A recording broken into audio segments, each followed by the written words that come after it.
So I've always wanted these two fish, not the ones on top right now, but the high back on the left, and then the super red on the right.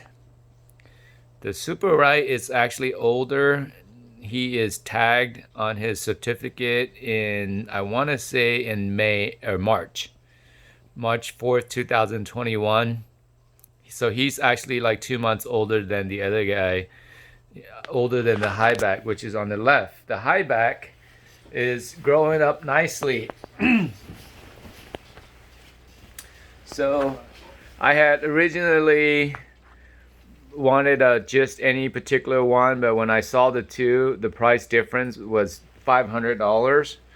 So I went with the super red.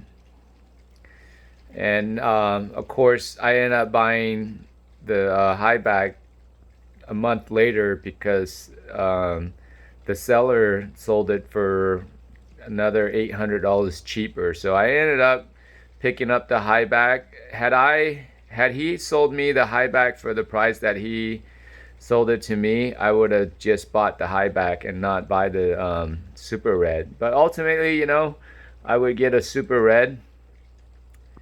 But it kind of sucks that I have two because I can only have one tank, right? And the two of them don't get along. I put them together. I take the barrier off for like 2 minutes, and they start fighting. This little red one acts really tough. The super red acts really tough, but when the barrier's up, but I take the barrier down, and the high back just owns that little guy. I know for sure he's a boy. I'm not sure about the super red. I'm hoping it's a she, the way her jaw is. You can see how this guy's jaw is a little bit bigger or flatter. Means he can carry eggs, whereas hers is just straight up. So it could still be a boy, but I'm hoping that's a girl.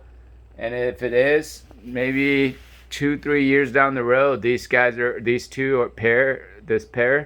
is mature enough to lay some eggs, and that would be awesome. They're super young right now. They don't start breeding until like 3 years of age. You're lucky if it's a little bit over 2, because these fish are growing super fast.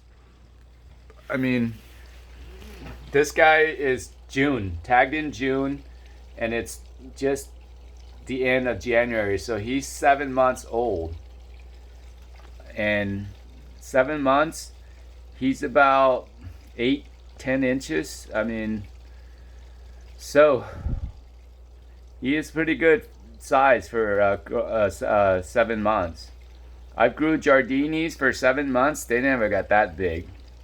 Typically, that's what a 7-month would look like.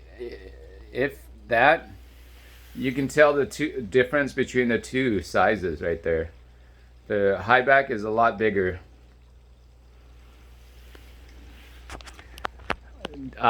They've been eating massivores, hikari, shrimp, earthworms, mealworms, and crickets. Their favorite is crickets because crickets move and whatnot. I don't feed them feeders. That's a no-no. The only live food that I feed them is the crickets. The earthworms are live too, but those are less likely to carry bacteria like your feeders do. So no feeders. I had a bunch of geophaguses in here and flagtails in here, but I moved them out only because they were eating their food or getting the food before they do. So I'm gonna move these guys out too. These are actually a pair. Geophagus savini. They're actually a pair. I like that flagtail, so I'll keep the flagtail. But and the clown loaches, There was a time I was a big fan of loaches, but they're so susceptible to ick that I no longer care for them because I cannot afford the clown loaches to catch ick and then pass it on to these guys. That is why I do not like clown loaches. They get sick easily. If the temperature drops, they get sick. So I just can't afford to have a clown loach get sick and infect all of my fishes. But saying goodbye from my fish tank